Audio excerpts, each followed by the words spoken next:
Bonjour, aujourd'hui on va parler de l'échec au break baissier, l'échec au marché baissier qui se transforme en meilleur signal d'achat, ou du moins l'un des meilleurs signaux d'achat que je connaisse et que j'utilise tout le temps. Alors là je suis sur Amazon et comment ça marche ce truc-là, cette chose-là. Alors déjà il faut prendre une vague de référence comme ça avec des points hauts, points bas. Et donc on voit qu'on zigzague à l'intérieur du range jusqu'à le casser ici. Pendant deux séances, on casse un petit peu sur une 2 barres et puis après on remonte, c'est un graphique daily. Un échec au break, un échec au démarrage baissier, c'est ça. On essaye de partir et de réaliser un nouveau point bas, mais le point bas est rejeté et on réintègre le canal. Et alors ce qui se passe très régulièrement, surtout pour les marchés qui sont en tendance haussière, si vous insérez cette pattern là dans un marché en tendance haussière, ça donne les meilleurs signaux d'achat que je connaisse quasiment. C'est qu'on a ces tentatives de démarrage de marché baissier qui apparaissent, c'est réintégré et généralement en fait il y a pas mal de gens qui ont shorté, qui ont joué à la baisse ou qui ont commencé à couper les positions, qui s'aperçoivent que le marché part pas à la baisse et qui vont re-rentrer. Soit les shorts vont devoir couper leur position baissière et ça va créer un short squeeze et ça va donner du carburant à l'achat pour la suite. Soit en fait on a des investisseurs qui se disent oh ça baisse pas, bah tiens je vais rentrer, Amazon n'a pas envie de baisser par exemple, on entend souvent ce genre de phrase, ils vont rentrer aussi. Et on a très souvent des réactions de genre, c'était un échec au démarrage du marché baissier avec une première envolée et puis en l'occurrence là on va casser ici l'ancien top ici, donc pareil un échec, donc on réintègre, on retrouve le même mouvement de contraire. Et quand nous sommes dans des situations haussières à long terme, comme c'est le cas sur le marché depuis 12 ans, ce qui se passe c'est qu'à la fin, après avoir joué au con comme ça, avec des tops et des bottoms et des échecs, généralement on part par le haut et on crée une tendance haussière.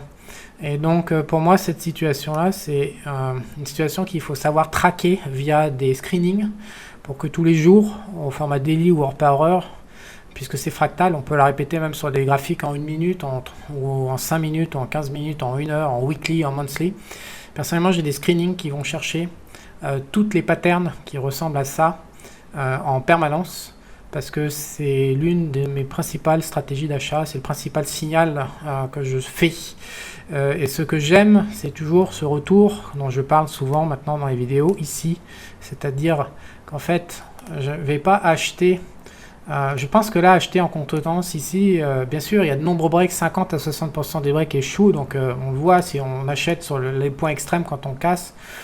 Et ça donne les points d'entrée parfaits, mais personnellement, la perfection sur les marchés, j'y crois pas, donc je préfère la sécurité. La sécurité, ça consiste tout simplement à attendre ça, c'est-à-dire qu'on fait un échec au break, c'est le step 1, step 1, et le step 2, on ne fait pas comme ça un mouvement correctif direct, on va congestionner.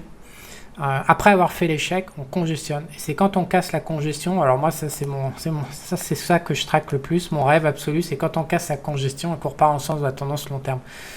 C'est le gros de mes opérations en fait de trading, je fais que ça et on le duplique à l'infini. Et donc encore une fois, l'intelligence elle n'est pas d'avoir un signal d'achat ou d'être super performant ou de trouver le top ici ou le bottom là et voilà.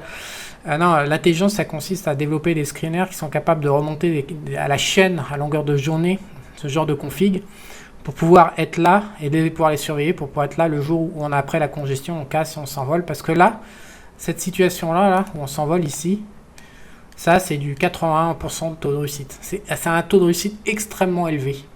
Donc voilà, donc comment on branche une... Et alors quel est le danger de ça? Le danger c'est quand on a un break baissier, on échoue, je vais un peu effacer.